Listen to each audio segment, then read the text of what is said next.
Well, the Paralympics get underway in Sochi at the end of the week. In fact, of course, we've just seen a fantastic Winter Games in that particular part of the world and, brilliant closing ceremony.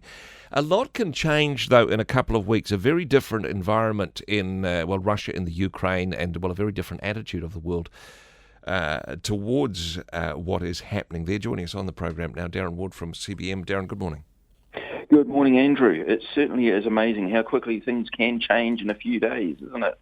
Certainly is. Now, from CBM's point of view, I imagine there's much to celebrate with the Paralympics, examples of people triumphing despite some challenging circumstances, really being champions in more ways than one. This is something which I imagine under normal circumstances CBM would be well and truly behind.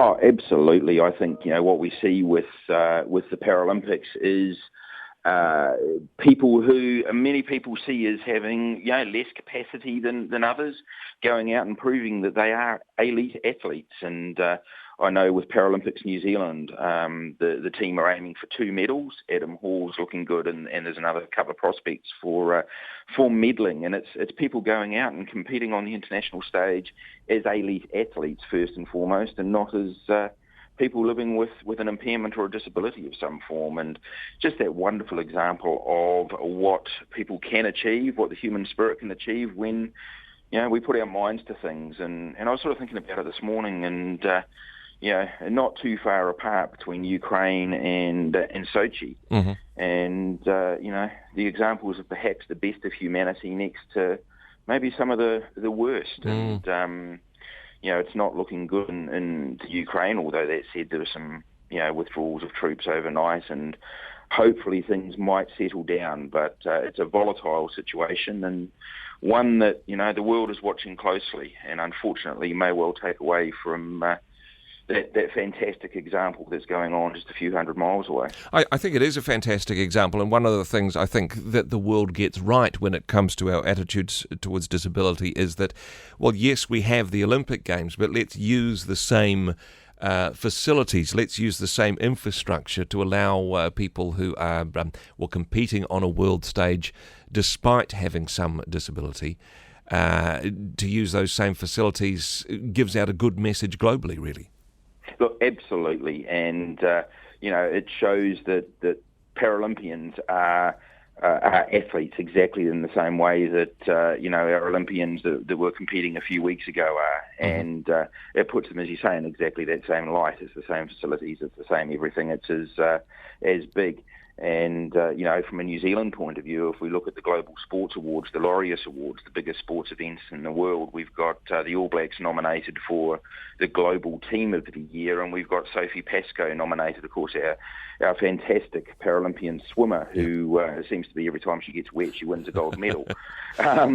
She's up for the Disabled Athlete Award, the Global Award, and, just again, recognition of elite athleticism rather than, something that is seen as sort of the thing that happens on the side in the back paddock or something like that.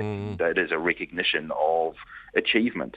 And, we see in our work where people with disabilities who are admittedly not living in the comfort that I'm sure many Paralympians would live in from Western countries, who are living in, the poorest of conditions, apply themselves with that same dedication to improving their lives and making a real difference for themselves and inspiring those people around them to say, well, heck, if they can do it, I can do it as well. And to me, that's the example of the Olympics, and it's certainly the example of the Paralympics, is that wonderful triumph of the human spirit of, if we put our mind to something, we can do it. And boy, what a lesson that part of the world could learn at the moment. Yeah, I mean, it is a wonderful example indeed. Having said that, though, the actions that Russia have taken, particularly in Crimea, there has been, outrage from around the world towards that. At the same time, is it appropriate for the world to say, yes, we're going to let our Paralympians go to a country who are causing potentially human rights breaches across in a neighbouring country from themselves? To what extent can we allow politics to influence sport, particularly even as something as wonderful as the Paralympics? Yeah, I really think in this instance it's a case of it's multi-level. I mean, the first thing is that for nations to sort of wholesalely withdraw from the Paralympics would send a very bad diplomatic message to Russia to say that, hey, you're on your own and we're just walking away. I think on the other hand too is exactly the message of what the Paralympics offer and the Olympics offer of, the world working together and trying to achieve more is exactly what they need to hear, and hopefully that can cut through. I think that if things escalated and they could escalate quickly, then different decisions would have to be made. But at the moment, it would seem to me that the message of the Paralympics is exactly what that region needs, of people working together through adversity, through challenge to succeed, and probably continuing with them is sending that message at the moment. And I know from my work personally that I get a lot of inspiration from the people with disabilities that we see succeed around the world.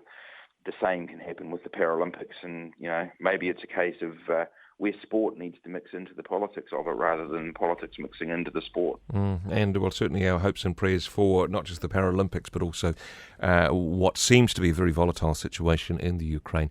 Darren Ward, thank you very much for joining us, sir. Thanks, Andrew.